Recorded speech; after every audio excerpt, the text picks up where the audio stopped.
جنوں کے تعلق سے بدعقیدگی کے نتیجے میں سماج میں آج بہت ساری برائیاں رائج ہے یا بہت ساری برائیاں چلن میں آپ دیکھتے ہیں، جیسا کہ کل کیا ہوگا وہ معلومات لینے کی کوشش کرنا۔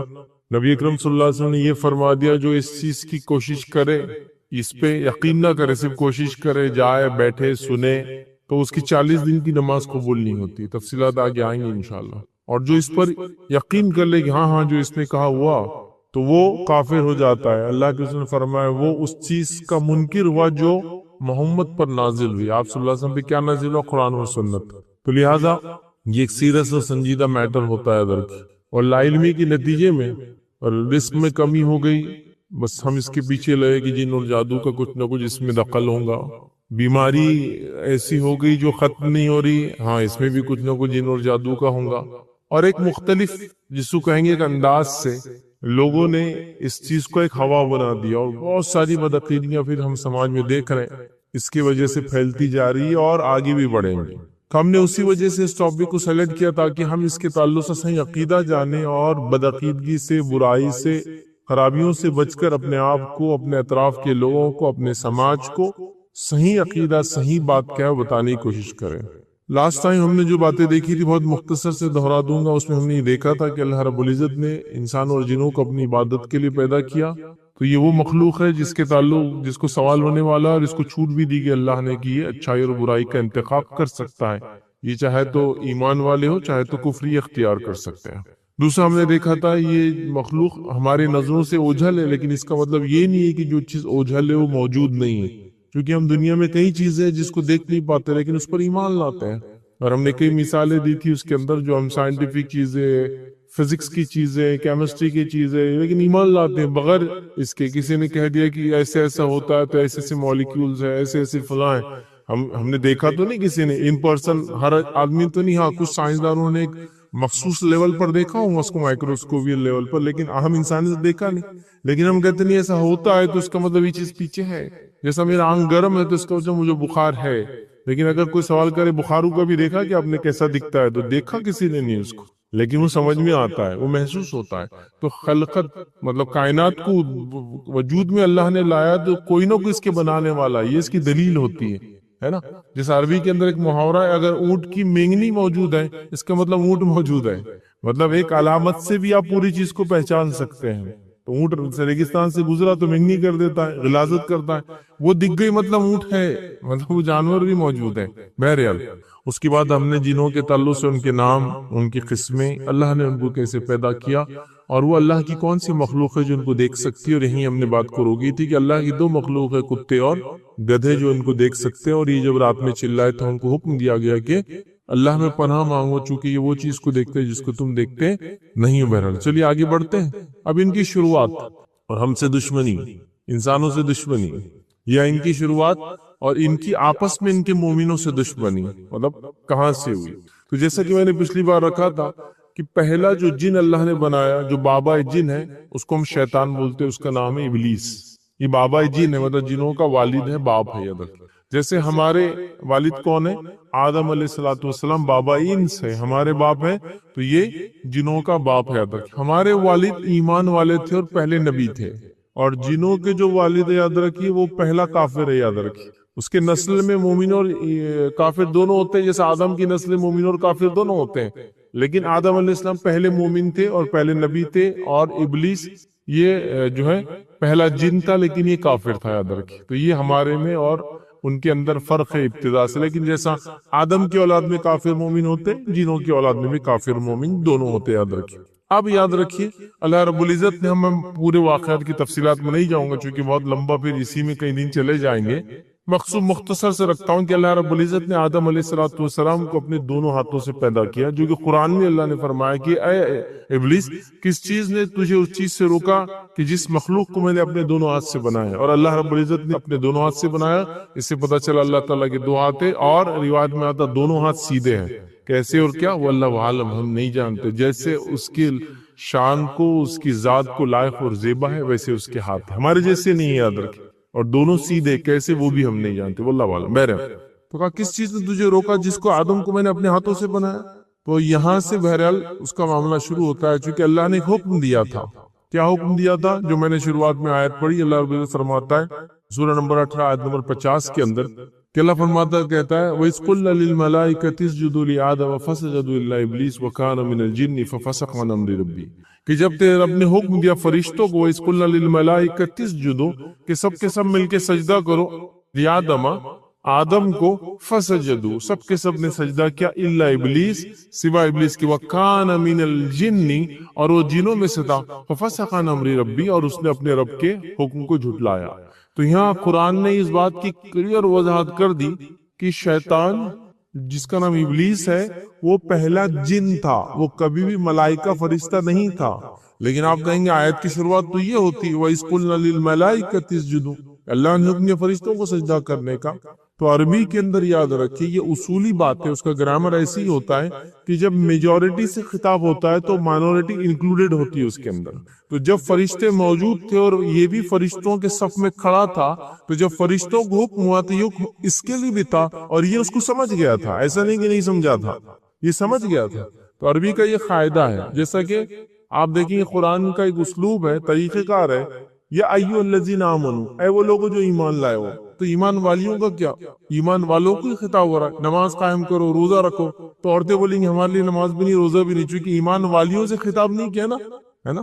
لیکن یہاں چونکہ عورت مرد کے ماتحت ہے تو جب ذمہ دار کو حکم آ گیا تو ماتحت کو بھی حکم آ گیا، یہ اصولی بات ہے۔ اسی طرح عربی کے اندر ایک چھوٹی چیز سے پوری بڑی چیز کو بھی ڈینوٹ کیا جاتا ہے، مطلب کوئی ایک اعضا آپ کے کر دے، جیسے کہ اللہ رب العزت فرمائے کہ روز قیامت سب کچھ ختم ہو جائے گا سوا اللہ کے چہرے کے۔ تو چہرہ ایک اعضا، ایک پارٹ ہے باڈی کا، لیکن اس چہرے کے سے معنی ہے پوری باڈی بھی بچ جائیں گی۔ اللہ تعالیٰ فلاں فلاں انسان کے چہرے کو جہنم سے بچا لے گا، تو کیا اس کا معنی صرف چہرہ ہے؟ نہیں، چہرہ بچ جائے گا مطلب جسم بھی بچ جائے گا۔ تو ایک چھوٹی چیز سے پوری باڈی کو ڈینوٹ کیا جاتا ہے، تو یہ قاعدہ ہے عربی کا۔ تو حکم ہوا فرشتوں کو، لیکن اس کو پتا تھا حکم اس کے لیے بھی انکلوڈڈ ہے، اس نے سجدہ نہیں کیا۔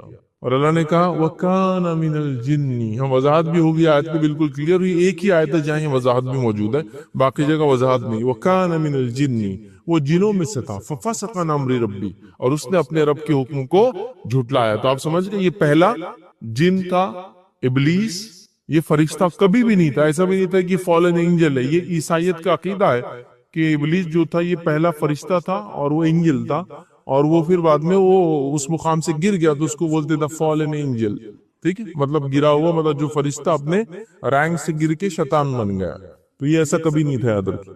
ہم میں بھی یہ بہت سارے لوگوں میں بدعقیدگی پائی جاتی ہے، تو یہ کہتے ہیں کہ شیطان پہلے کیا تھا؟